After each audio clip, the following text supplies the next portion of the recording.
آج کا خطبہ.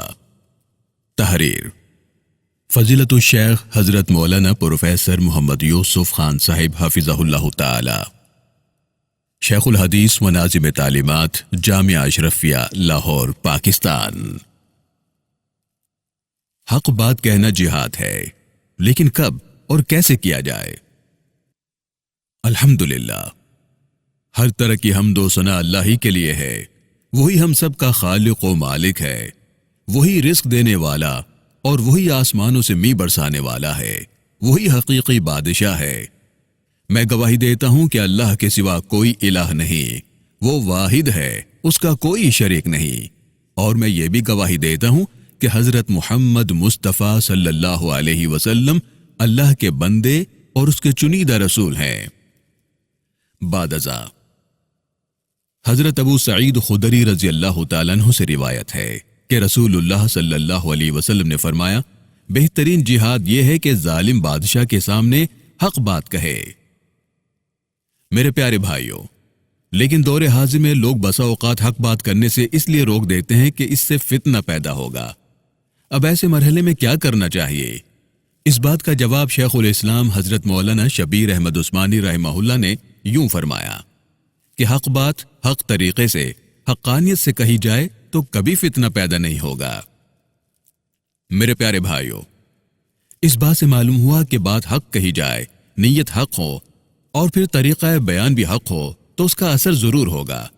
اگر کسی جگہ حق کہنے کے نتیجے میں فتنہ کھڑا ہو، جھگڑا پیدا ہو جائے، تو جان لینا چاہیے کہ ان تین باتوں میں سے کوئی بات کم ہو گئی ہوگی. یا تو یہ بات حق نہیں تھی، یا بات حق تھی لیکن نیت حق نہیں تھی، یعنی کسی کی تحقیر و تذلیل مقصود تھی لیکن حق بیان کرنے کا طریقہ صحیح نہیں تھا.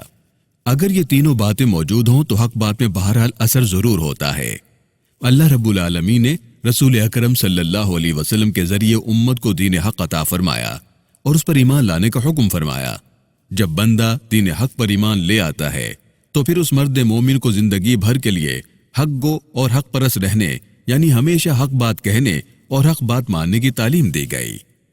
عام طور پر حق اور سچ کے الفاظ ایک ساتھ بولے جاتے ہیں، لیکن قرآن حکیم کا بغور مطالعہ کیا جائے تو اللہ تعالیٰ نے سچ یعنی صدق کے مقابلے میں کذب یعنی جھوٹ کا تذکرہ کیا اور حق کے مقابلے میں باطل کا لفظ فرمایا.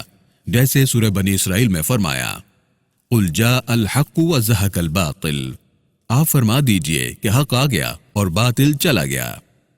میرے پیارے ایمانی بھائیوں، عربی لغت کے ماہر محققین کہتے ہیں کہ سچ کے لیے صدق اور حق دونوں لفظ استعمال ہو سکتے ہیں، لیکن ان دونوں کے درمیان فرق بھی ہے.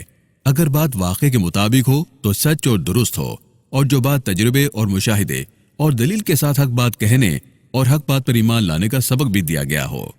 اگر بات واقعے کے مطابق ہو تو سچ اور درست ہو، اور جو بات تجربے، مشاہدے اور دلیل کے ساتھ حق بات کہنے اور حق بات پر ایمان لانے کا سبق بھی دیا گیا ہو. اس لیے حق بات وہی ہوتی ہے جو ثابت و قائم اور اٹل ہو، اور باطل کا معنی ہی مٹ جانا، قائم نہ رہنا، باقی نہ رہنا. رسول خدا صلی اللہ علیہ وسلم ہمیشہ حق بات فرماتے تھے اور حق بات کہنے والے کو پسند فرماتے تھے. صحیح بخاری اور صحیح مسلم میں سیدنا ابو ہریرہ رضی اللہ تعالیٰ عنہ کی روایت ہے کہ رسول اللہ صلی اللہ علیہ وسلم نے فرمایا، یعنی سب سے سچی بات جو کسی شاعر نے کہی وہ لبید کا قول ہے کہ اس نے شعر کہا، آگار ہو اللہ کے سوا ہر چیز باطل ہے، بے ثبات ہے، فانی ہے. حق گوئی ایک ایسی خوبی ہے کہ یہی صفت اللہ تعالیٰ نے اپنی بیان فرمائی. سورۃ الاحزاب کی آیت نمبر 6 میں فرمایا، واللہ یقول الحق، اور اللہ حق بات کہتا ہے، بلکہ اللہ کی صفت ہی حق ہے. فذالکم اللہ ربکم الحق، اس لیے کہ حق ہی ثابت اور قائم رہنے والا ہوتا ہے، تو پھر اللہ ہی ہمیشہ قائم اور باقی رہنے والا ہے. اور اللہ تعالیٰ نے اپنے کلام قرآن مجید کو حق کہا، فقد جاءکم الحق من ربکم، تمہارے رب کی طرف سے حق آیا. اور قرآن مجید میں مذکورہ واقعات کو بھی حق قرار دیا.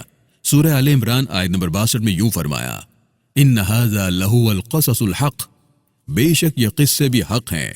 بلکہ اللہ تعالیٰ نے اسلام کو مکمل دین حق قرار دیا ہے.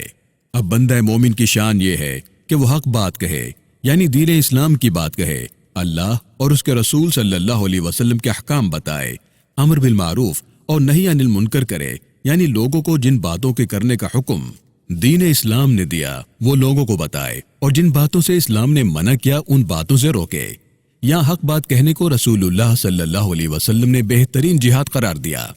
ترمذی اور ابو داود میں حضرت ابو سعید خدری رضی اللہ تعالیٰ عنہ سے روایت ہے کہ رسول اللہ صلی اللہ علیہ وسلم نے فرمایا کہ بہترین جہاد یہ ہے کہ بندہ ظالم بادشاہ کے سامنے بھی حق بات کہے۔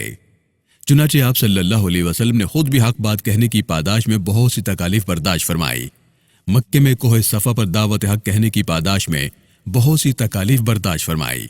مکہ مکرمہ میں کوہ صفا پر دعوت حق دینے کے بعد قریش مکہ نے کیا کیا مظالم کیے۔ شیب ابی طالب میں 3 سال حق بات کہنے کی بنا پر کس قدر تکالیف اٹھائیں۔ پھر ہجرت کے بعد فتح مکہ تک تمام غزوات میں رسول اللہ صلی اللہ علیہ وسلم اور آپ کے جانثار صحابہ کرام رضی اللہ عنہم نے غزوہ بدر، احد، خندق، حنین اور تبوک وغیرہ میں کس قدر جانوں کا نذرانہ پیش کیا، اور خود رسول اللہ صلی اللہ علیہ وسلم نے اور آپ کے ازواج مطہرات نے حق گوئی اور حق پرستی میں کس قدر تکالیف اٹھائی اور امت مسلمہ کے سامنے ثابت کر دیا کہ حق کا یہی تو حق ہے کہ حق بات کہنے والے کی پیروی کی جائے اور حق و باطل کے درمیان خلط ملط نہ کیا جائے اور حق کو نہ چھپایا جائے۔ اور جب دین حق آ چکا تو اب ہر انسان ہر معاملے میں اللہ اور اس کے رسول صلی اللہ علیہ وسلم کے بتائے ہوئے احکام کے مطابق زندگی گزارے۔ اللہ رب العالمین ہم سب کو حق بات کہنے اور حق بات ماننے کی توفیق عطا فرمائے، آمین۔ وآخر دعوانا ان الحمد للہ رب العالمین۔